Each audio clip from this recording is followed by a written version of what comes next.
singing, a cat for purring, meow, and the dog who goes by the fire.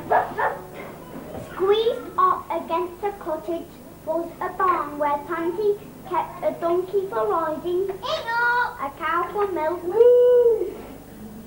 a noisy rooster to get her out of bed each morning, and a speckled hen to lay an egg for her breakfast.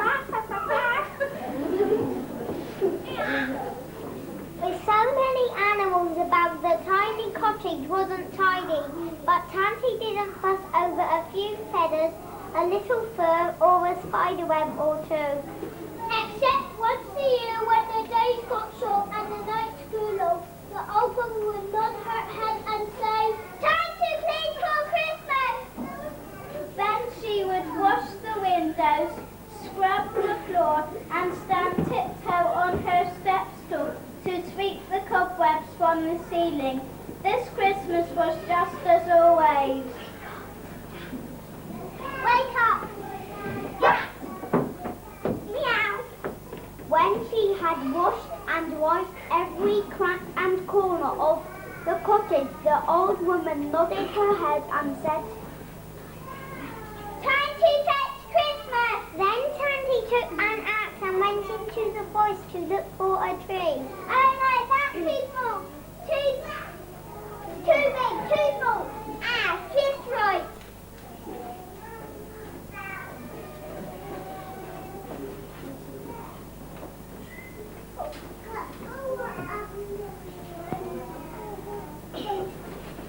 Time to make Christmas!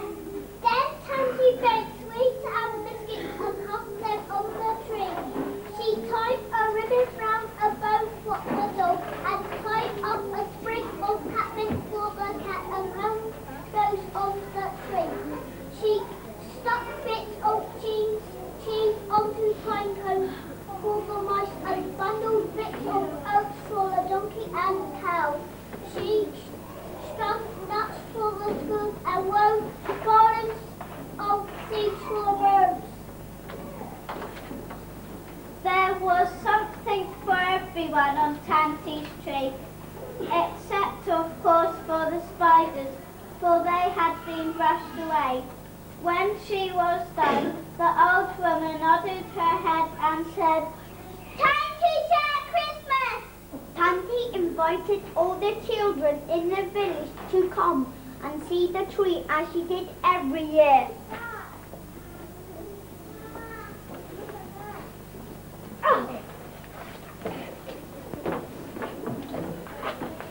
Happy Christmas, Tanty!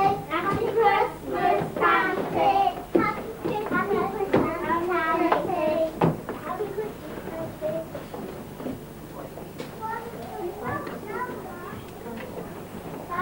Tanty! Thank you, Tanty. Thank you, Tanty. Thank you, Tanty. Thank you, Tanty. Thank you very much, Tanty. Thank you. Merry Christmas! Merry Christmas, Tanty!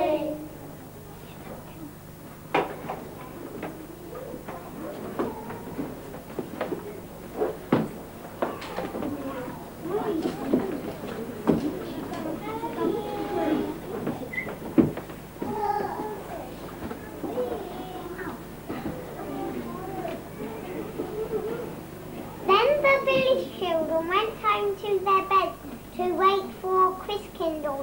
Christkindle was a spirit who went from house to house on Christmas Eve and slipped presents into the toes of their shoes. Then Tanty invited all the animals to come and share Christmas.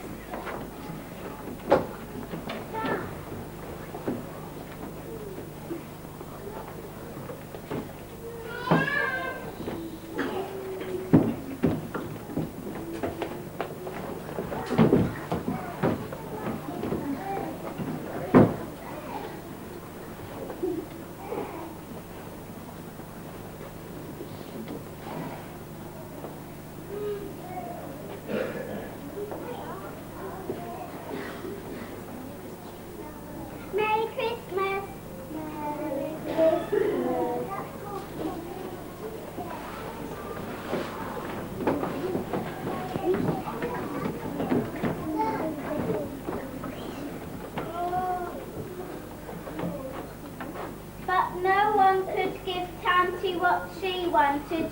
All of her life, the little old woman had heard stories about marvelous happenings on Christmas Eve. Cocks would crow at midnight. Animals could speak aloud. Bees could hum a carol. More than anything else, Tansy wanted some Christmas magic that was not of her own making. So the old woman sat down in her rocking chair and said, "Time to wait for Christmas!" She nodded and nodded her head. She was tired from all the cooking and cleaning, and if the animals did talk at midnight, she did not hear them. Silent night, early night, all is calm, all is bright, round your virgin mother and child, holy infant so tender and mild, sleep in heavenly peace, sleep in heavenly peace. Silent night, early night, all is calm, all is bright, round your virgin mother and child, holy infant so tender and mild, sleep in heavenly peace,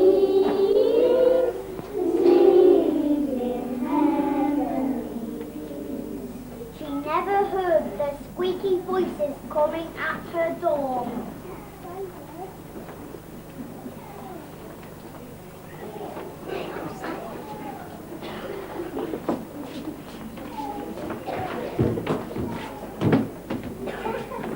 Let us in.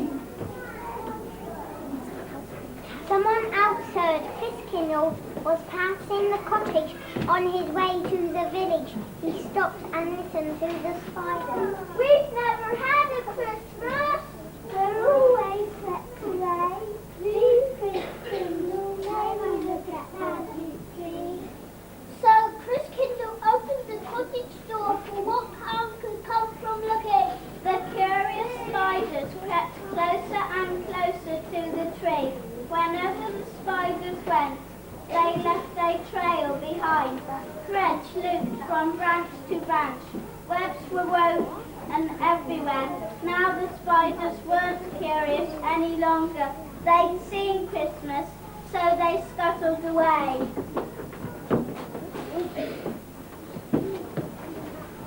When Christkind came back to latch the door, he found Tansy's tree tangled with sticky, stringy spiders' webs.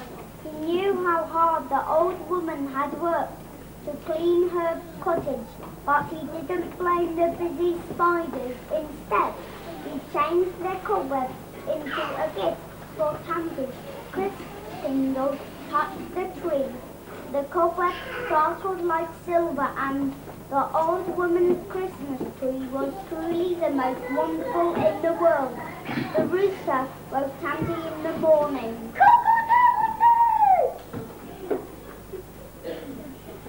What's this? Something marvelous has happened. Tansy was puzzled as well as pleased, so she climbed on her stool to see how such magic was spun. At the tip-top of the tree, one teeny tiny spider, unnoticed by Christkind, was finishing its web. Now I know why this Christmas is not like any other. Each Christmas after that, Tansy did not clean quite so carefully, but left a few webs on the rafters so that the spiders might share Christmas just as they did on the Cobweb Christmas.